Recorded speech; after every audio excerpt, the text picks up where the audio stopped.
जगातील वाढत्या लोकसंख्येबरोबर प्रत्येकाच्या गरजांमध्येही वाढ होती। याबरोबर प्रदूषण वाढीला सुद्धा चालना मिळते। याचा थेट परिणाम पृथ्वीच्या हवामान आणि तापमानावर होतो। मग पावसावर परिणाम होणं साहजिकच। कुठे जास्त पाऊस तर कुठे अवर्षण प्रवर्षण काळ। या सर्व बाबी माणसाच्या राहणीमानात बदल करण्यास कारणीभूत ठरतात।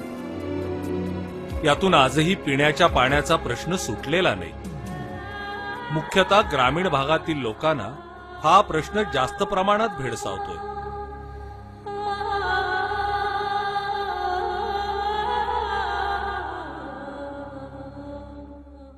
शासन विविध योजनांद्वारे पिण्याच्या पाण्याच्या योजना राबवत आहे।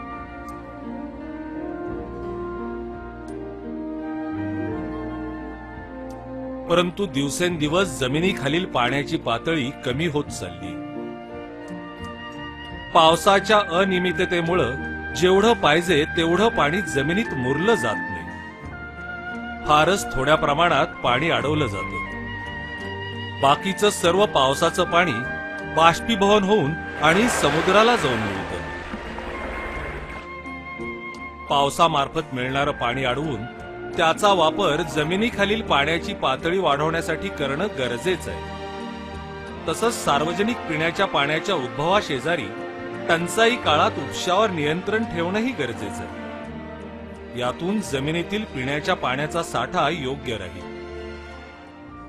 मात्र ज्या ठिकाणी पाण्याची पातळी खूप खोलवर असते किंवा जो भाग डोंगरासारख्या उंच ठिकाणी असतो, अशा ठिकाणी पिण्याच्या पाण्याची योजना राबवणं अशक्य असतं। शिवाय ते जास्त खर्चिक आणि गावाला देखभाल करण्यासाठी दुरुस्तीसाठी न परवडणार असतं।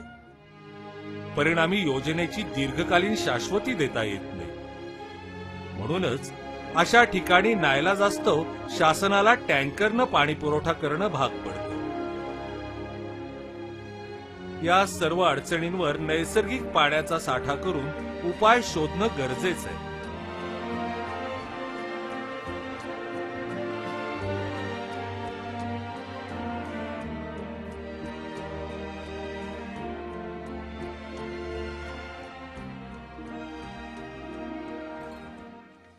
महाराष्ट्रातील पुणे जिल्ह्यातील भोर तालुक्यात पुण्यापासून 60 किलोमीटर अंतरावर असलेल्या पळसोशी गावानं सर्व अडचणींवर मात करून शासनाच्या मदतीनं चमत्कार केलाय।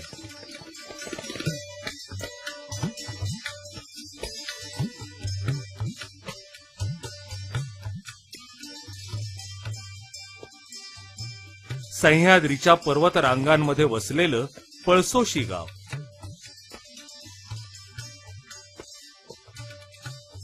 शेती हाच प्रमुख व्यवसाय। उन्हाळ्यात या गावातील अस्तित्वातील नळ पाणी पुरवठा योजना पाण्याअभावी बंद असते। यावेळी पळसोशीतील लोक 2 ते 3 किलोमीटर अंतरावरील ओढ्यातून पाणी आणत। पाणी आणताना त्यांना खूप त्रास सहन करावा लागे। डोक्यावर बैलगाडीनं दिवसभर पाणी आणणं एवढंच काम उन्हाळ्यात असे।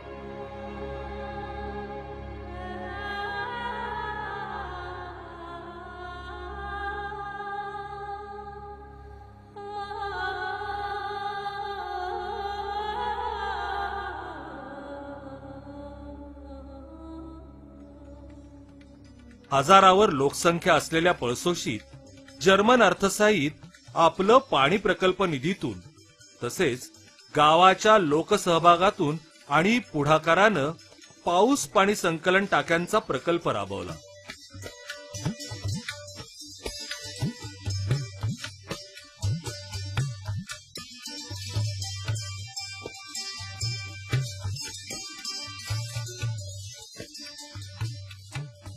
यासाठी वेळोवेळी ग्रामसभेतून चर्चेतून अभ्यास सहलींमधून ग्रामस्थांची क्षमता बांधणी करण्यात आली। सुधारणा सहाय्य आणि प्रकल्प व्यवस्थापन कक्ष मुंबई यांच्या मदतीनं आणि जिल्हा प्रकल्प व्यवस्थापन कक्ष जिल्हा परिषद पुणे यांच्या सहकार्यानं पळसोशीत वैयक्तिक 130 पाऊस पाणी संकलन टाक्या आणि सार्वजनिक 2 शिवकालीन पाऊस पाणी संकलन विहिरींचं बांधकामही झालं.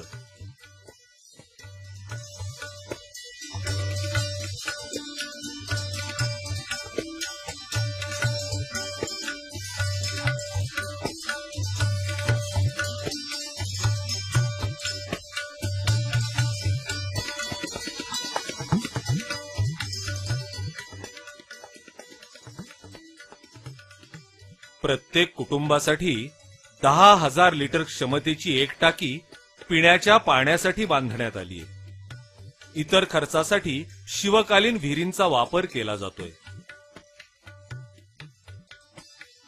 यामध्ये 10,000 लिटर क्षमतेची 2.90 मीटर व्यास आणि 1.60 मीटर उंचीची वर्तुळाकार टाकी बांधण्यात आली आहे.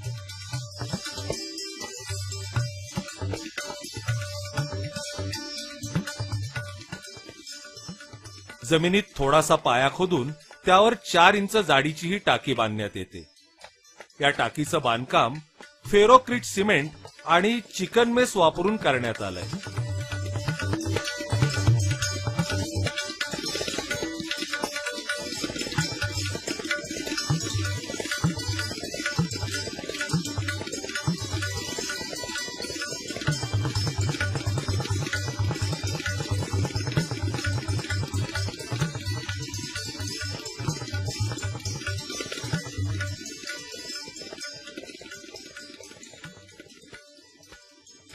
या टाक्यांमध्ये घराच्या छपरावर पडणारं पावसाचं पाणी प्लास्टिकच्या पन्हाळ्याद्वारे पाईप्समधून टाकीत सोडलं जातं.